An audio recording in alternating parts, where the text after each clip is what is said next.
call it coming out of a book, and you got to do it at some point in your life, haven't you? You got to just fucking come out of a book, you know, surprise your neighbours. Whey, there's a fucking big book next door, yes. Andy Warhol said it. You've always got to come out of a book at some point, he said, and then he had a big hair. Or he said something like that. So we're here, yes, this is the video, very, very special video album. This is what it is. Of all the incredibly funny things in my brain, I suppose. Because people think I'm on drugs, and I'm not. I'm really quite, you know, just a bit of coffee, you know, but really... When I take drugs, I start going, oh, like insurance. Have you ever thought of... You know, and pension's very sensible, you know. So don't take drugs, otherwise you go like that. Just go, bleh. Yeah. But thimbles is what I really wanted to talk about, because you don't really... Well, they don't get enough press these days, do they? I don't know if they ever did, but you very rarely see thimbles. Oh, says man. You know what I mean? Because my gran said, put a thimble on your finger, and it helps you in case you slip with the needle, and the needle goes up and into brain and death. Yeah? And before thimbles were invented, it was needle death, tragic, whole family. Family of sewers, tragic. If only thimbles were invented, says psychic man with big hat. And beard to match. Thimbles compulsory for children in minibuses.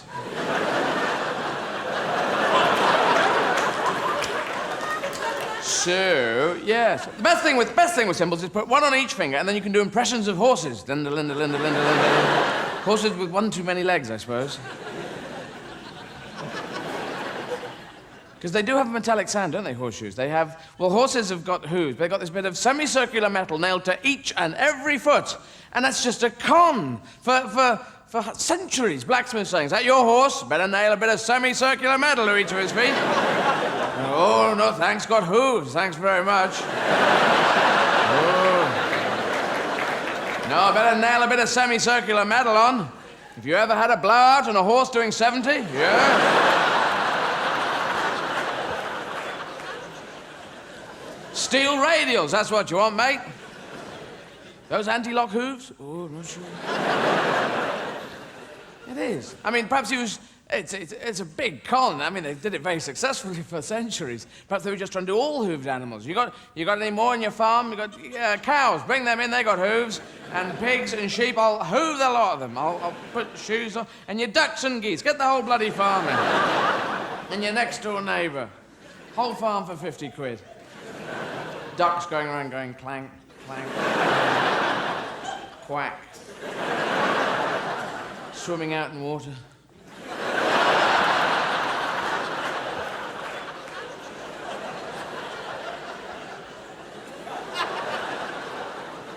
They don't do the breaststroke, do they, ducks? Any duck doing that is real kind of crap.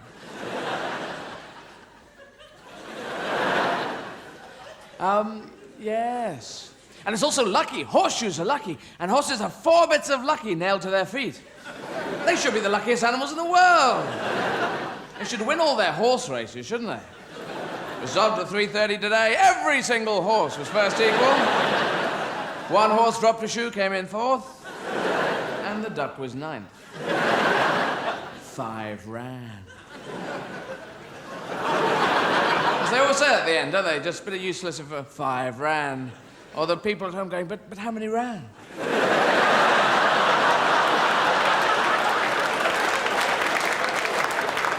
Or is it the idea, 5 ran, 1 sauntered, really? One drove a small car. 1 windsurfed, 1 hang-glid. Yeah, you decline the verb to hang-glide then. I hang-glide, you hang-glide, he, she hang-glides. We hang-glid. You hang-glided. They hang-glided. Anyway, that's all rubbish. Sometimes, though, you want to buy a thimble or a horseshoe or a bit of fluff or an elephant, and you go down your local supermarket. Don't laugh too much, please. Local supermarket, you know, the hypermarket, that big, fuck-off, huge, big as a village these days. And everyone's in there, trendy people, straight people, rich, poor, everyone in there pushing trolleys going, do we want yogurt? I don't know. And you can push things around, you can fill up with stuff, and you get bored of your shopping. Oh, forget that, I don't want it. You can just leave your trolley, can't you? Oh, I'm just... Pick another one. Oh, I've got this one. But trolleys, they never run straight, do you? Have you ever flown on a trolley? Because they always go off to the right, wobbly wheel off to the right, hit someone in the stomach, and they drop all their shopping in, and then you've got their shopping. And if you hit an old lady, you've got hairnets and dog food. That's all they buy. Certain age, about 80, I think, and they go, oh, fuck everything out. Hairnets and dog food. That's all I need now. Because you're on bonus time from then on, aren't you, really? So you might as well just get weird shit. Hairnets and dog food. Hairnets, of course, are pointless. We've all known this, and we've marvelled at people pulling them on, because you take them off in the morning, you've got crisscross patterns on your hair. Saying, why, old lady, why the hairnet? They go, oh, the hair thieves.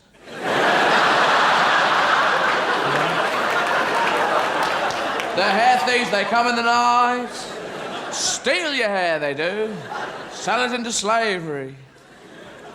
In Azerbaijan. And dog food as well. There was a dog food a while back called Mr. Dog. And it was a small can of dog food for small yapper-type dogs. And there was a big advertising campaign saying, buy Mr. Dog for small yapper-type dogs, and maybe they'll shut the fuck up. So that was fine. And then obviously there was a Strokey Beard meeting back at Mr. Dog headquarters. Well, we sold but 2 cans of Mr. Dog, which some people do say, but 2 cans of Mr. Dog. Let's change the name. So they changed the name from Mr. Dog to Caesar. Now that's a bit of an image shift in my book of references. Mr. Dog, small dog, yes, you can see the sort of linky there. Caesar, Roman leader 2,000 years ago, small dog.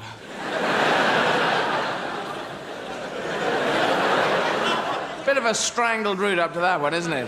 Left at the traffic lights to get there. I think that's a 3 in the morning decision, that one, though. But Caesar, of course, Caesar. Caesar. What about it? Yeah, fucking Caesar. He was a Roman leader. Yeah, small dogs are Roman leaders, aren't they? Yeah. Okay, all right, Caesar. But we'll drop the A out, right? Because it was C-E-S-A-R for some reason. I doubt Caesar was going 2,000 years ago. I have defeated Pompey. I am the first emperor of Rome. I wear the laurel wreaths with the front bit bitten out. And in 2,000 years' time, I shall be remembered as a kind of small dog food for small yapper-type dogs.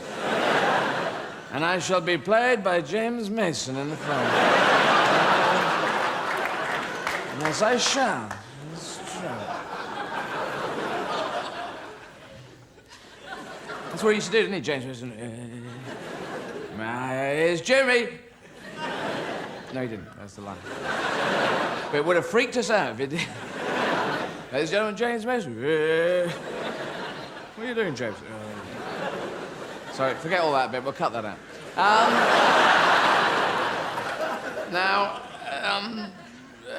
Oh, yes, and supermarkets, yes. And as soon as you go in, have you noticed they do psychological tricks on us? As soon as you go in, you hit fresh fruit and veg. Have you noticed that? Every second, you go in France, Germany, fresh fruit and veg. And it's psychological. You go in thinking, this is a fresh shop. Everything here is fresh. I will do well here. It is, think about it. You never go into the toilet paper section with the loo brushes and the squeeze.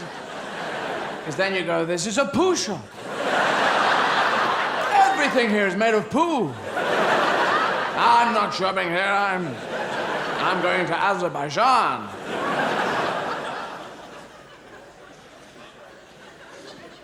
I knew I didn't need to mime it any further, you got the drift. Yeah, so, and all these, fruit is good for us, it's got vitamin A. Vitamin A, of course, which is good for, vitamin B, which we all know, is very good for, Vitamin C is good for scurvy, isn't it? Yes. And there's a lot of scurvy around these days. People find out can't come into work, got scurvy, yes. Yeah, well, I live on a houseboat, and, yeah, frothing at the mouth. Yeah, the old Captain Cook problem there. There's vitamin D, which again is good for... Vitamin E, which is good for skin. And then that's it. No more vitamins. The whole vitamin naming committee, they're going, ladies and gentlemen, vitamin F, suggestions... Oh, fuck it. I'm off down a boozer. Azerbaijan. And all these people made food, like Granny Smith. Granny Smith made apples. Who was this woman, Granny Smith? Going, oh, my name is Mrs. Smith. I've made apples out of bread and dripping, a bit of green paint, and corrugated iron. I'm going, no, these are horrible, these apples. Mrs. Smith, go away, Mrs. Smith, go away until your daughter has a baby. Oh.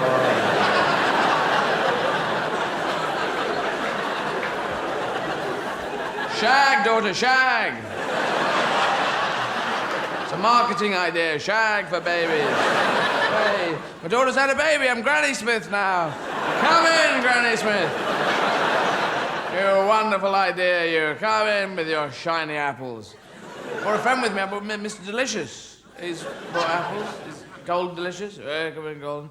Brought King Edward, abdicated the throne, took up potato making, there we go. Mrs. Simpson, jewellery, and there's Hitler as well. They used to hang out together, and Jeff Broccoli, the Broccoli family. There's only about 3. Apples are great. Apples are user-friendly. You just, big, hardy, you grab them and you go, arr, arr, arr, arr, arr, arr, and then you start to eat them. And always do the dog impression first. And when you get into when you get close to the pips in the middle, you go, ugh, and you throw it away in case you swallow a pip and a tree comes out your head. Yeah? We know this to be true. And oranges, there's a big war. I don't know about you know, there's a sort of internal war going on between the big old-fashioned oranges, big fuck-off, kind of Stalinist, big fuck, kind of oranges, and the new baby Satsuma, Manola, Kumquat, Benundadurda, Chuncha, MG, Satsuma, kind of, big fight going on there, because to eat a satsuma, it's a piece of piss. You just go flump, and then flump, and flump. And you break off these one by one, don't you? And you got so much, you go, oh, and if there's people in the room, you go, go on. It's like a very cheap round, isn't it? Go on. Satsuma. And if you're that other person in the room, you go, no, oh, all right, yeah. Thank you very much.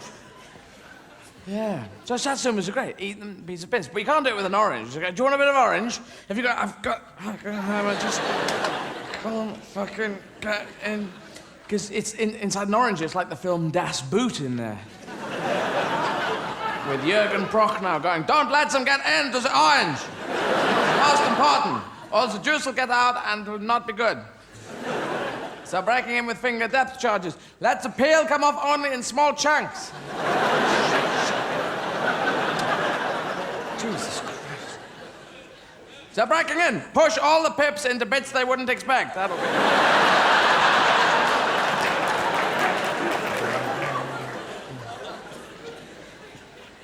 Because it is. Never chat someone up eating an orange. You're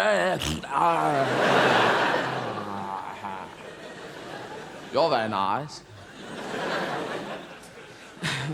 Never chat someone up who speaks like that, anyway. So oranges can fuck off, that's what I say.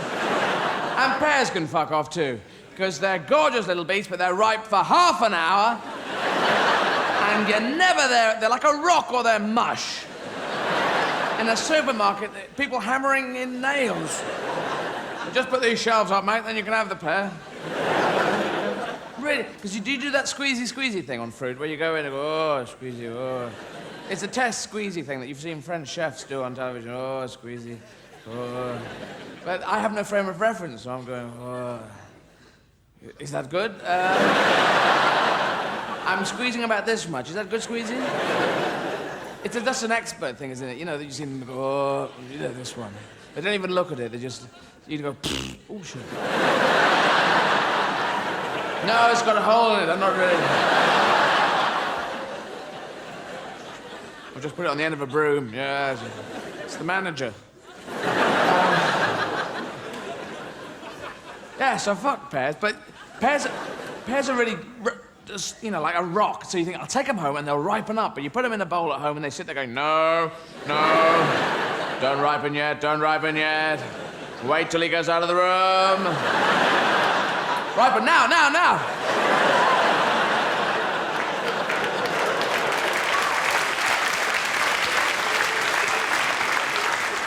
And you come back in, you go, I'll just have one of the... Hey, these pears are dead. These are dead pears, man.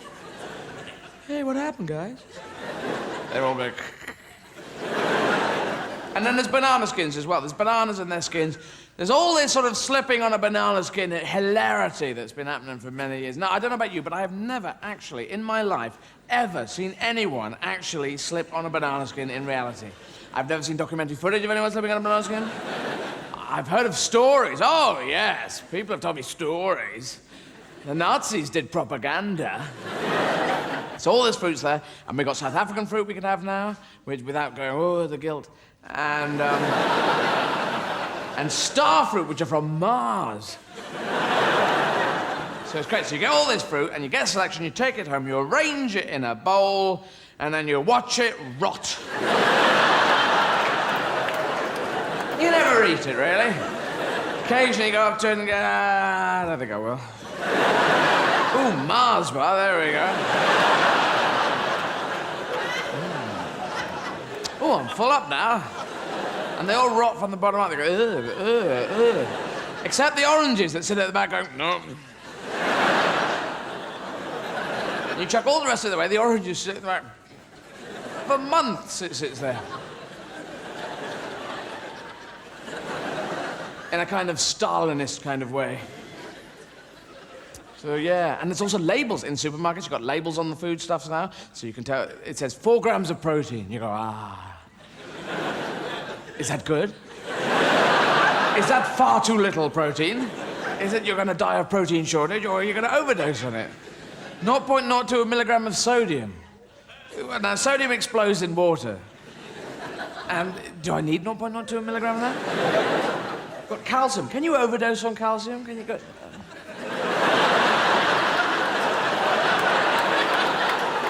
Well, I think there's too much calcium in your diet. Yeah, that's right there. Are you eating a lot of chalk salad? So you make your choices of stuff in the supermarket, and you go down to where the queues are. And there's 30, 40, maybe 1 million queues there. And you know that you always choose one of those aisles, and you walk down the aisle. It's quite enclosed in the aisle, isn't it? There's all the stuff there. And suddenly, woof, it's out, and there's all the queues. And you know, you've got 30 seconds to choose your queue. And you're going... We're all very good at queue strategy now. Have you noticed? No one taught us this. We just go, we're going, okay, 4 looks pretty good.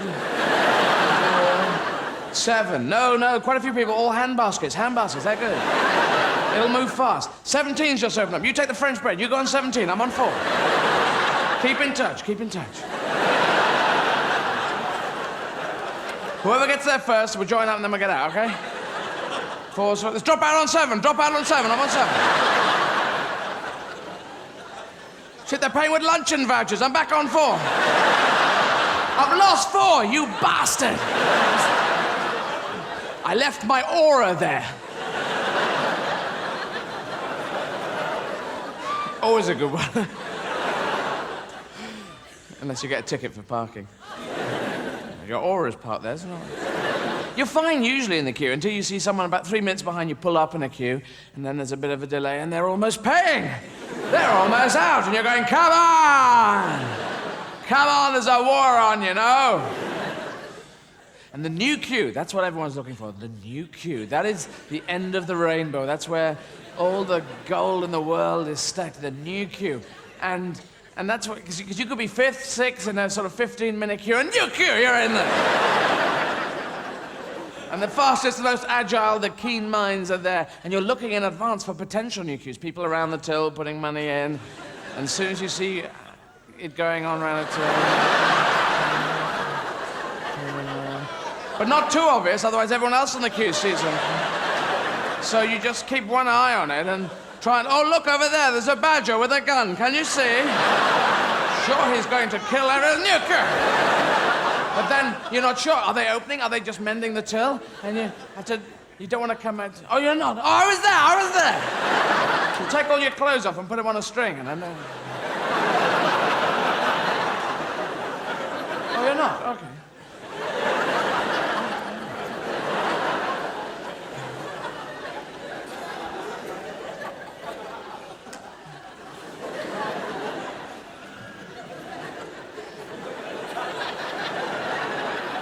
Depends what you're wearing, of course.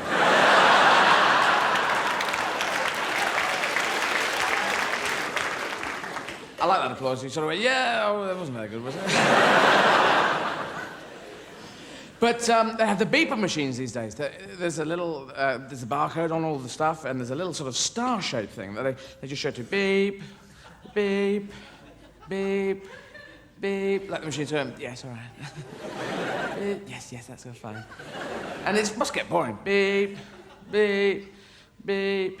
All day beep. The only excitement beep that ever happens beep is when it goes.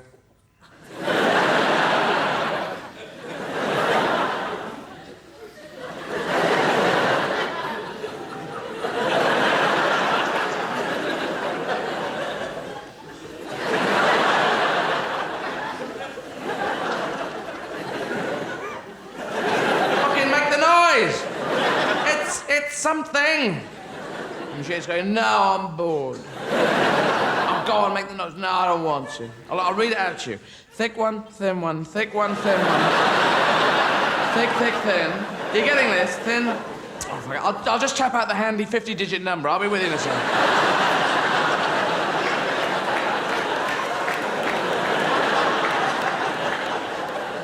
So much more efficient these days.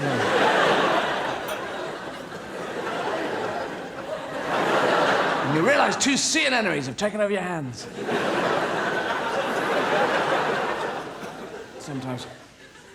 Late night shopping in your local petrol station. That's a form of 21st century shopping that I don't think anyone could have thought that was going to happen. And you're there at 3 a.m., especially in inner cities, this is 3 a.m. at your petrol station, and there's a guy behind bulletproof glass, and he's slumped over a desk, dead. Or asleep, you're not sure. You don't care, even if he is dead, you're going, wake up. I want groceries. And he wakes up, oh, sorry, mate, I just want some... I don't have a car. I do not have a car. There's a big communication problem, isn't there? They build this bulletproof glass and it's soundproof. You have to talk through the thing. I don't want anything. So the brown bread, I'd like some brown bread. And they're going, yeah, brown bread. That's brown bread. No, that's diesel oil. Brown bread, brown. 2 words, brown bread. First word sounds like brown. Brown bread. 3 a.m. in the morning, and you're getting this and there's a queue forming behind you. No, it's brown bread, man, yeah. A queue of murderers.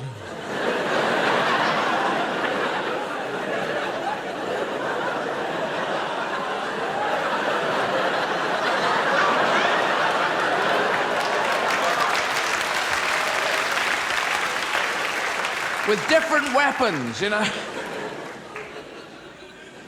Someone on a camel about here. People from Star Trek down here.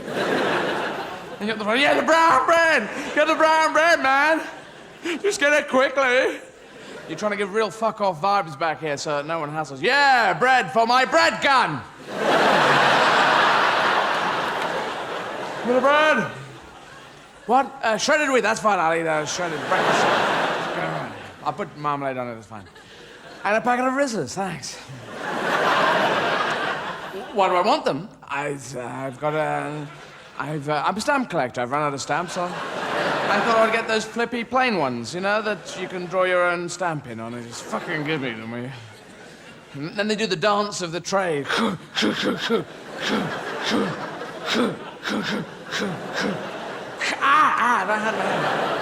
you. Can I have a bag? And they put this very thin bag in, the thinnest bag in the world. So thin, you're surprised you can get everything into it.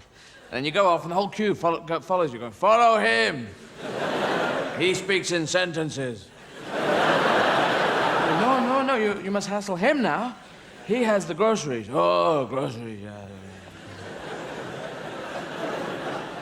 Hello, we're murderers. Twix, please.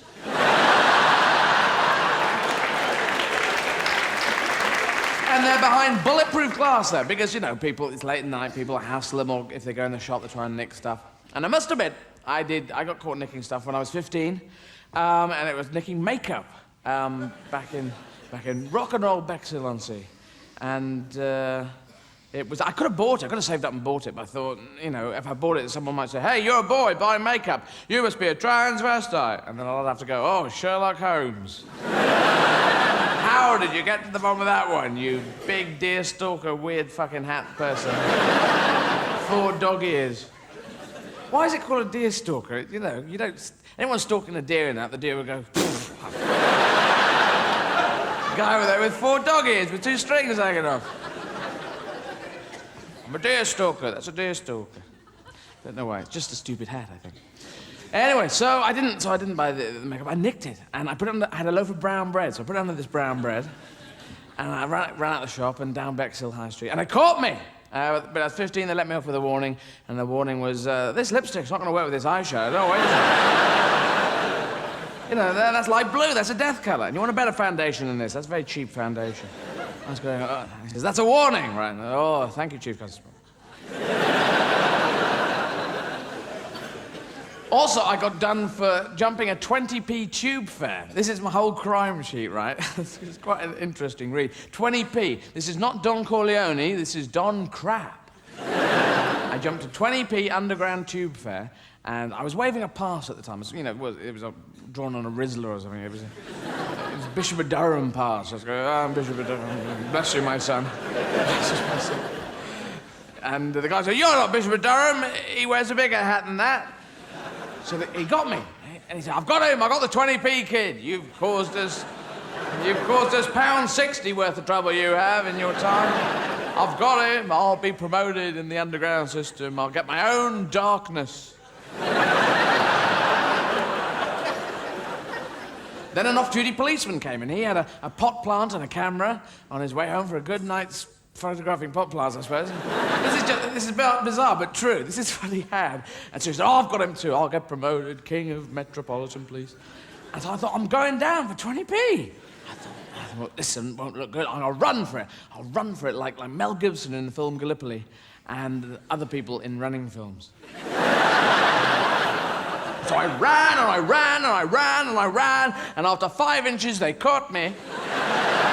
They'd called for backup by now. 20 policemen coming down, thousands of pounds worth of police work. We got the 20p kid. The 20p's are safe from now on. And 3 policemen pulled me for 5 minutes. I don't know if you've ever had this. They grabbed 1 leg each. I don't know if they were working. They obviously weren't working together. And they thought I was struggling like crazy. I'd given up at this point. But one over here was going, don't struggle there, don't struggle.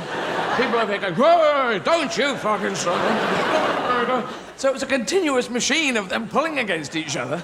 I had one hand free for going, hi, how are you? I'll talk about this in many years.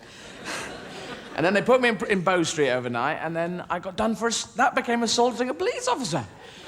Surely it was stretching a pedestrian. It was. I got done for assault, and I was running away.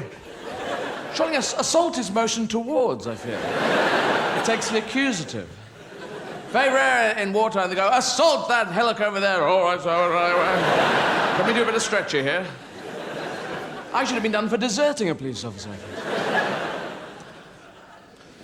There is a shop in South London, which was a very... It's still there, apparently. It's in Tooting Bec High Street, and it sells 2 very disparate items. One, on one side of the shop, they put them on different sides, it's great. One side is guns and knives and harpoons and fucking really mean fucking weapons. On the other side, there's banjos and violins and bassoons. And you know about it, don't you? Yeah. It's fucking there. And what's the guy doing? Oh, we're way down on weaponry, but up on banjos this week. That's good. Get more music. People are getting lighter these days.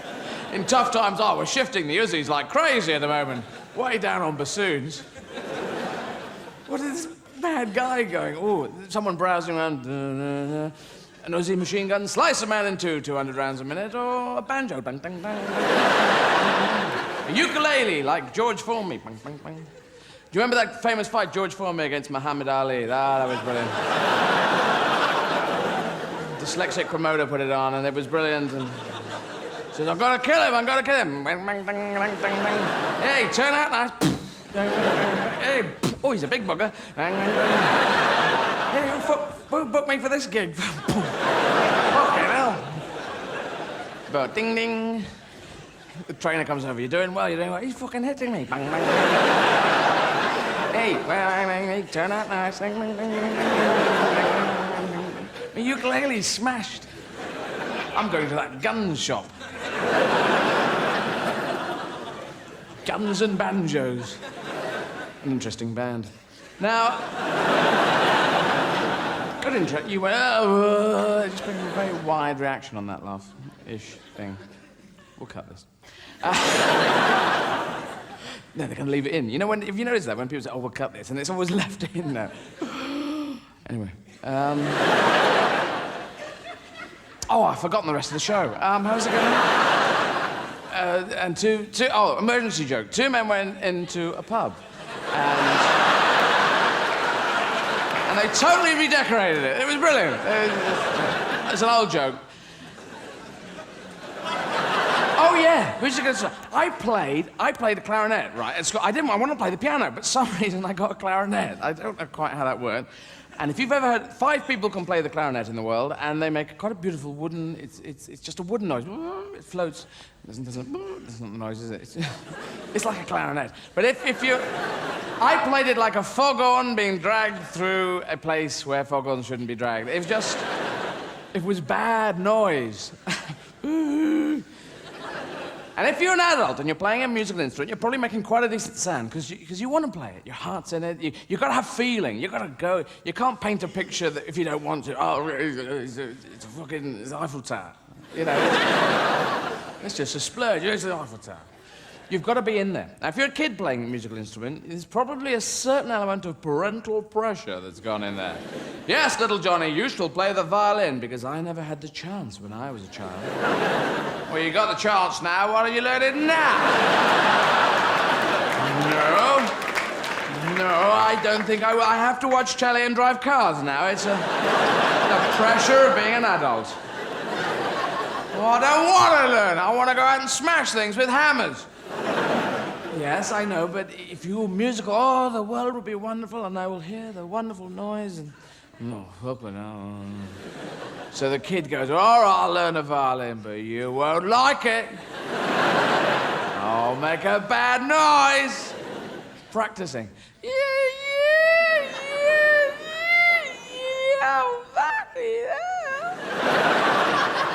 the violin like this, the cello slightly bigger with the spike at the bottom that kills you, and the double bass you have to rest on a friend to play. I played the clarinet. And if you play a musical instrument, if you're a kid and playing a musical instrument, you want to play sexy tunes, don't you? I want to play sexy tunes. I want to play tunes so the other kids at school come up and say, hey, he's playing sexy tunes. People who I fancy say, we must dance provocatively in front of him. Like they do in films we don't believe. Playing the clarinet, then they're going dun dun dun dun dun. We will shag him as soon as we know how. That was where you wanted to go, wasn't it? You wanted everyone to go, oh wow, what a hip fucking dancey tune. But all the music lessons just make you learn dirge. I mean, I was learning from this book called A Tune a Day book. And these tunes, what's this tune? Snug as a bug in a rug. So, is this a sexy tune, Mrs. Bad Crumble? I just don't think, Mrs. Bad Crumble, that this is really going to be a sexy tune. No, it's a terribly sexy tune on the clarinet. I made love to this tune with my husband in the 1418 war, I'll have you know. You did, it was very sexy. All right, I'll have a go, here we go. Na na na na na na na na na na na na. Na, na, na. At what point did you orgasm during the song? Mrs. Bad Crumble. All through it. It was multiple. They hadn't been invented in the 1418 war, but I got there. On a hang glider. You're fucking nuts. The clarinet's got a wooden reed at the back. You have to push it, you have to make a... it's not an embouchure, which is something else. It's a kind of vegetable. But, that flute players have to deal with. But, and if you make a mistake, you squeak.